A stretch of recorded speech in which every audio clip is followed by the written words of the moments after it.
माजी में भी होता रहा है, 1999 में, 2007 में, 2009 में, 2017 में, 2022 में, तो ये होता रहा है। कुछ समाजी मामलात भी हैं, लेकिन ज्यादातर इक्तिसादी मामलात की वजह से वो इसलिए हुए हैं क्योंकि अमेरिका ने कई दहाइयों से सैंक्शंस लगा रखी हैं। तो इस दफा अलबत्ता ये था कि ताजर भी शरीक हो गए थे और वो कह रहे थे कि इस तरह आपकी करेंसी डेप्रिशिएट कर रही है कि हम इसके साथ कैसे बिजनेस करें।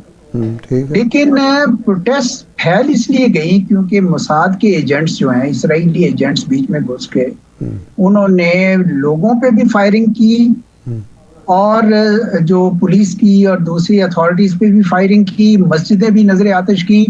वो बुनियादी तौर पर ये चाह रहे थे कि यहाँ एक बहुत बड़ा फसाद फैल जाए ताकि अमेरिका और इसराइल के को मौका मिल जाए कि रिजीम चेंज करें। और उन्होंने वो साबक शाह के फरजान को भी खड़ा कर दिया, तो वो हो नहीं सका। वो सारा का सारा प्लान जो है ना इनका नाकाम हो गया। ईरान ने काबू पा लिया जिस तरह उसने पहले काबू पाया था। अब उनको रोकने में, क्योंकि वो तो फिर भी आपको पता है कि डोनाल्ड ट्रंप साहब तो कोई जवाब नहीं सुनते ना, वो तो अपना जो भी करना है करते हैं। वो फिर कैसे रोक गए, क्यों नहीं एक्शन लिया? मेरा अपना जाती तौर पर ख्याल ये है कि भाई जो अरब ममालिक हैं उन्होंने भी उनको ये याद दिलाया कि आपके इस एक्शन की वजह से ईरान के मिसाइल जो हैं आपके अड्डों पर भी आकर बरसेंगे और हमारे लिए मसाइल खड़े हो जाएंगे। दूसरा, ईरान के स्टेट ऑफ हरमुज में अगर वहां कुछ मिसाइल गिरते हैं तो तेल की जो तरसील है दुनिया को वो भी रुक सकती है, मिसाइल बहुत बढ़ सकते हैं। मेरे ख्याल में इस वजह से अमेरिका ने फिलहाल इसको मुलतवी कर दिया है। अब ईरान को भी ये समझना होगा कि ये प्रोटेस्ट जो है, ये जो एहतजाज है, ये मुलतवी हुआ है, ये खत्म नहीं हुआ। उसकी वजह है कि जब तक इक्तिसादी हालात नहीं ठीक होते हैं उस वक्त तक ये एहतजाज जो है वो दोबारा आ सकता है। तो ईरान को कुछ ऐसे इकदाम उठाने हैं जो मैं समझता हूँ कि कम से कम 3 ऐसे इकदाम हैं। आप अगर इजाजत दें तो मैं जरूर। पहला तो ये है कि उनको दाखिली तौर पर कोई अपने इक्तिसाद में कोई एक्शन लेना पड़ेगा। जिस तरह अभी उन्होंने दे रहे हैं कुछ आम लोगों की रिलीफ के लिए कुछ पैसे दे रहे हैं, लेकिन कोई बहुत बड़ा स्ट्रक्चरल रिफॉर्म करना पड़ेगी अपने इक्तिसाद को चलाने के लिए। दूसरा, उनको जो रास्ते तलाश करने पड़ेंगे कि अमेरिकी डॉलर के अलावा तिजारत कर सके, और उसके लिए ब्रिक्स के फोरम में पहले से बात हो रही थी। चीन खुद भी इसका हामी है, रूस भी है और भी ममालिक, ब्राजील है, बहुत सारे ममालिक हामी हैं।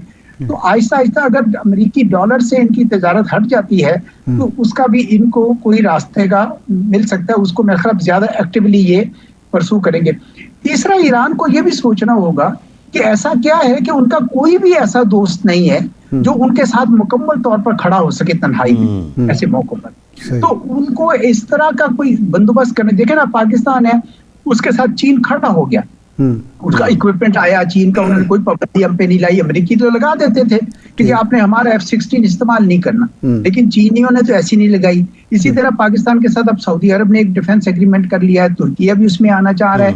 ईरान को भी अब ये दुरुस्त बात है एजाज साहब।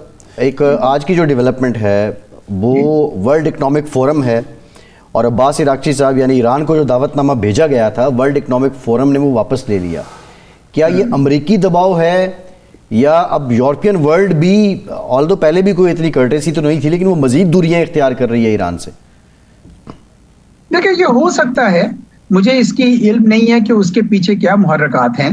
देखें, पहले तो यूरोपियंस ये कहते थे कि भाई आप अपने न्यूक्लियर प्रोग्राम को अगर अनरोल कर लें तो उसके बदले में हम ये काम करेंगे। अब वो पता ईरान के पास शायद इतना रहा नहीं, क्योंकि बकौल अमेरिका के वो न्यूक्लियर फैसिलिटीज जो हैं वो अब बहुत बुरी तरह मजरूह की जा चुकी हैं, डैमेज की जा चुकी हैं। तो अगर ऐसी बात है तो ईरान के पास वो पत्ता जो था, जो पहले उनके पास था, वो तो अब रहा नहीं।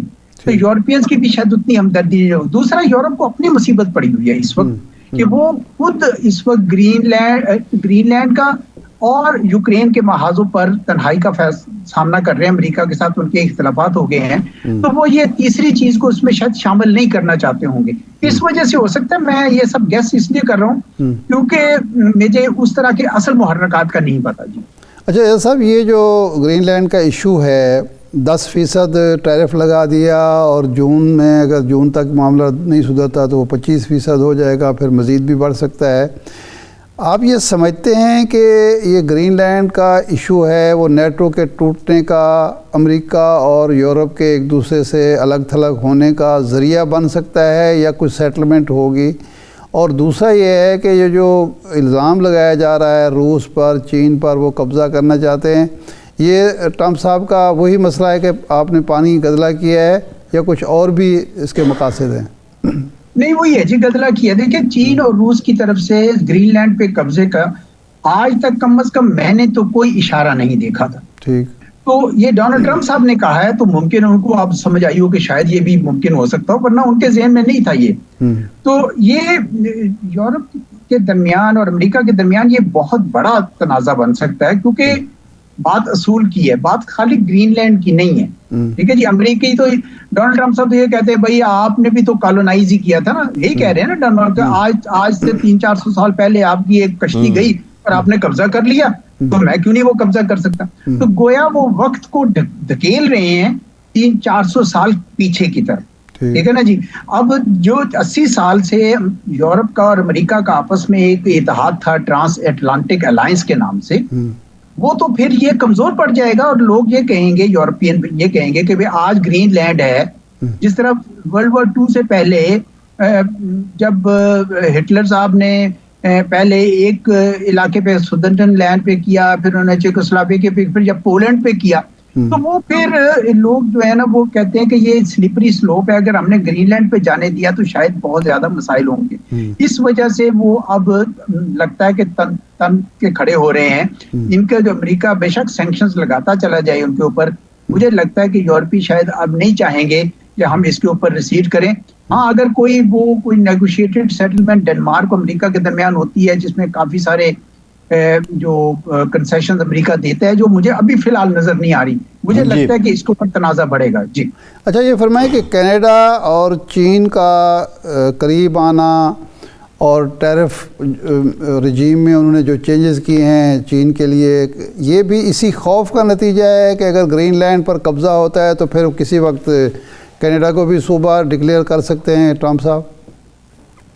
हाँ जी, ये भी हो सकता है, क्योंकि उनको नजर आ रहा है, जो उनके प्राइम मिनिस्टर हैं बड़े जीरक इंसान हैं, उन्होंने यही सोचा कि हमने ये जो शुमालन जुनूबन जितने अपने सिलसिले बनाए हुए थे जी, और मुकम्मल तौर पर अमेरिका के ऊपर हमारा इन्हिसार हो गया था, यहाँ से ये ऑयल, गैस, टिम्बर, ये वो सब कुछ भेजते थे, तो ये हमारे लिए बड़ा नुकसानदेह हो गया है। तो अब वो चीन के साथ करना चाह रहे हैं, लेकिन उसके लिए उनको अपनी मार्केट चीन की इलेक्ट्रिक व्हीकल्स के लिए खोलनी पड़ेगी, जिसको वो अभी तक रोके हुए थे। यानी गोया चीन इनका ऑयल एंड गैस खरीदे और जवाबन में वो यहाँ से उनकी ये एक बहुत बड़ा कदम होगा।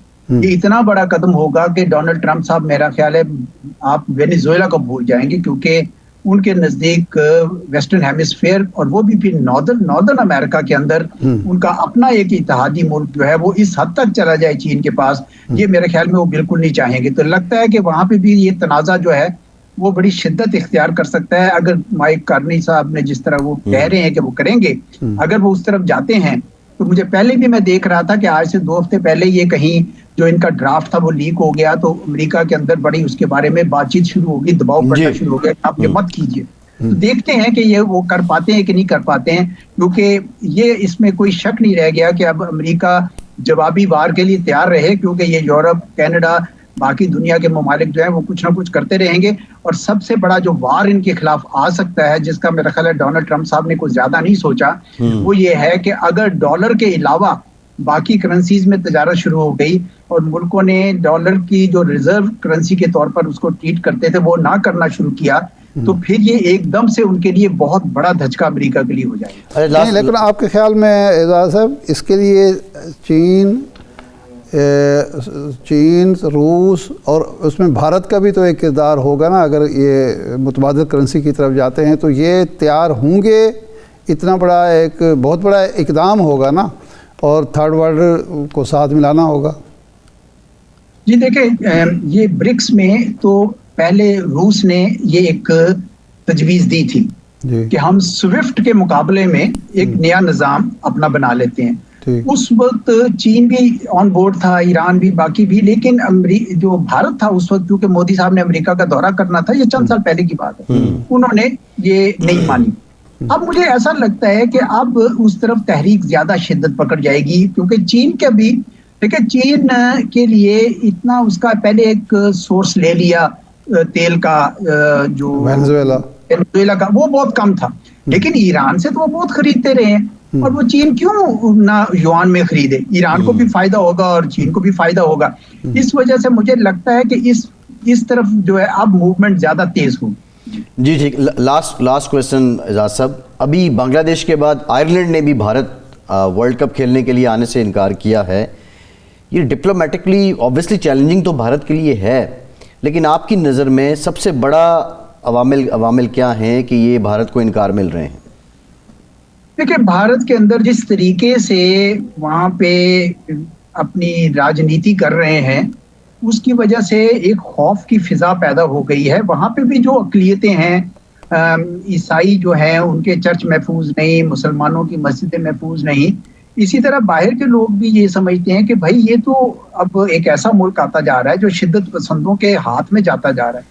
ठीक है, वो अभी तक ऊपर से अपने आप को सेकुलर कहते हैं, पर जब उन्होंने बांग्लादेश के खिलाड़ी को जिस तरीके से उनको फोर्स किया, यानी एक तरीका होता है ना, तरीका हुआ कि शाहरुख खान के ऊपर इल्जाम लगा के और मुसलमान होने के नाते उस पर दबाव डाला कि आप ये काम मत करें, और वो दबाव में आ भी गए, उन्होंने आफ्टर ऑल वहां रहना है।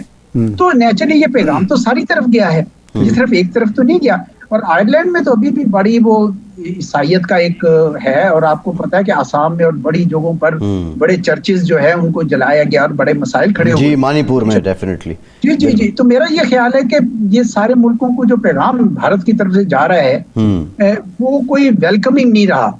अब वो जरा शिद्दत पसंदी की तरफ जा रहा है, वो हम पे इल्जाम लगाते हैं लेकिन उल्टा काम हो रहा है।